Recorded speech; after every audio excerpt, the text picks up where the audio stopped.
Donald Trump ouvre donc une nouvelle porte, un nouvel espoir, disons, pour la négociation. Cet après-midi, le président américain assure que les Iraniens l'ont contacté. Ils veulent négocier, dit-il. Ils sont même prêts à venir à Washington, à la Maison-Blanche. Quant à la participation des Américains à la guerre avec les Israéliens, c'est toujours le non-choix. On écoute le président. Vous ne savez pas si je vais frapper l'Iran. Je vais peut-être le faire, peut-être pas. Personne ne sait ce que je vais faire, je peux vous le dire. L'Iran a de gros soucis à se faire et maintenant ils veulent négocier. Moi je dis, pourquoi ne pas avoir négocié avec moi avant? Tous ces morts, ces destructions. C'est difficile. Bonjour Baki Manesh et merci d'être avec nous. Vous êtes avocat franco-iranien, vous êtes élu des Français de l'étranger en Iran. D'abord, votre réaction à ce que vient de dire Donald Trump face à un régime iranien qui semble vaciller, éculer. Là, les Iraniens semblent vouloir revenir à la table des négociations. Alors, d'abord, restons prudents parce que Oui, Trump change assez souvent de version. Je pense que les Iraniens ont déclaré dès le départ qu'ils étaient prêts à négocier. D'ailleurs, ils avaient engagé les négociations. Ça serait une bonne chose parce que la situation est un petit peu hors de contrôle actuellement à Téhéran. Mais les Iraniens disent eux-mêmes, l'ambassadeur iranien à Paris dit on n'a jamais, nous, quitté la table des négociations. C'est les Israéliens qui ont frappé. C'est une réalité puisque vendredi, avant les frappes, 2 jours après, les Iraniens avaient accepté de rencontrer pour le 6e tour de négociation l'équipe des Américains à Oman. Donc oui, ils n'ont jamais quitté la table des négociations. Négocier pourquoi finalement et pourquoi faire aujourd'hui, on voit bien que là, le régime iranien est à genoux. Le guide suprême dit pas question de capituler. Les Américains, les Israéliens sont en position de force.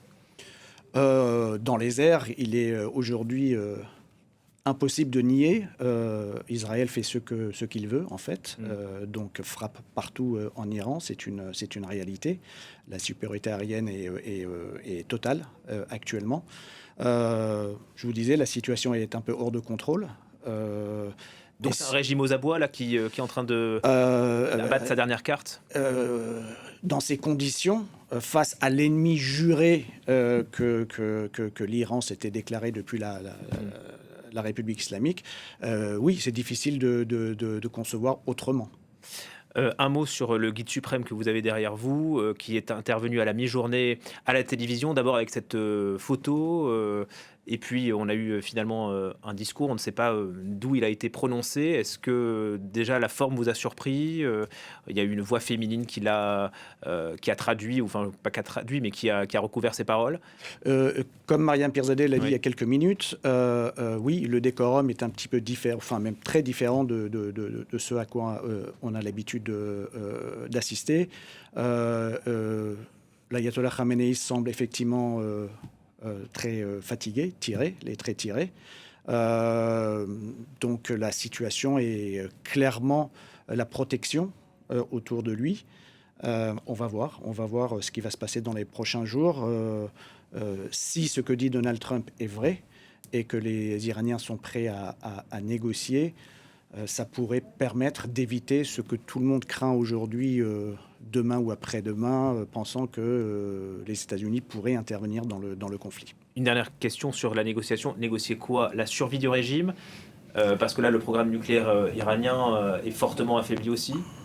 Je pense que la négociation du côté des Américains, va porter sur la fin définitive du programme, surtout à usage militaire. Je pense que là, Trump l'a répété, ce n'est pas quelque chose c'est pas un secret.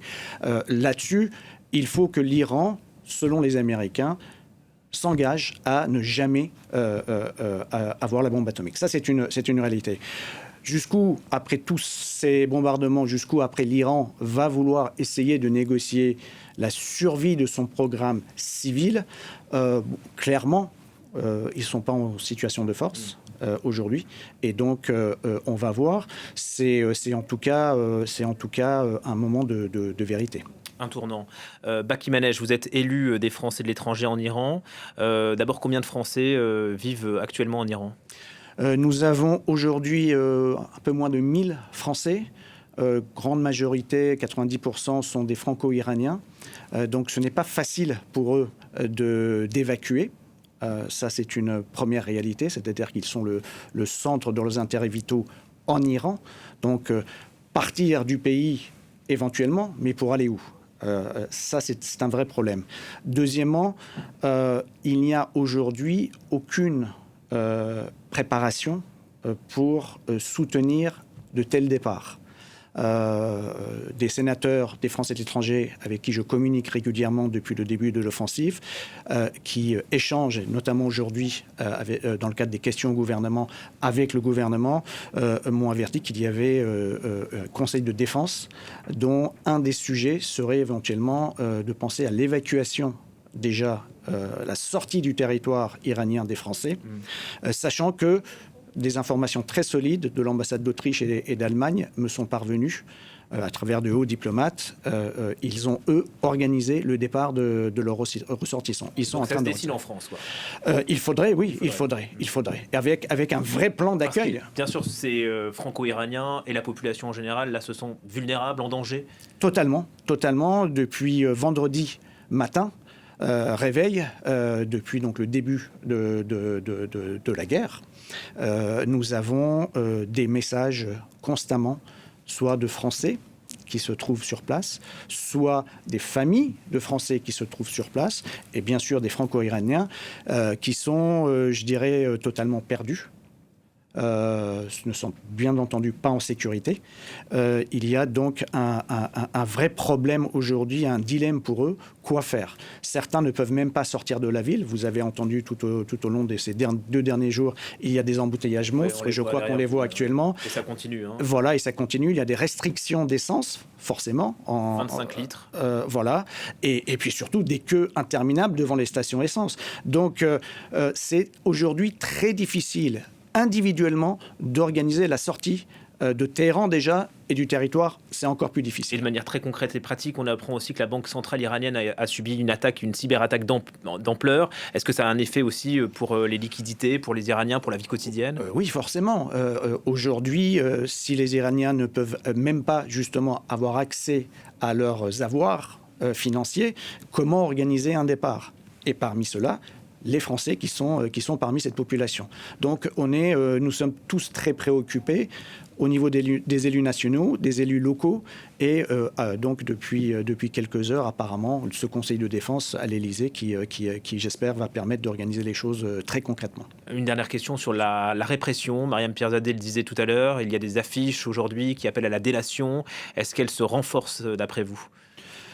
Il y a aujourd'hui très clairement deux camps qui essayent de s'affronter.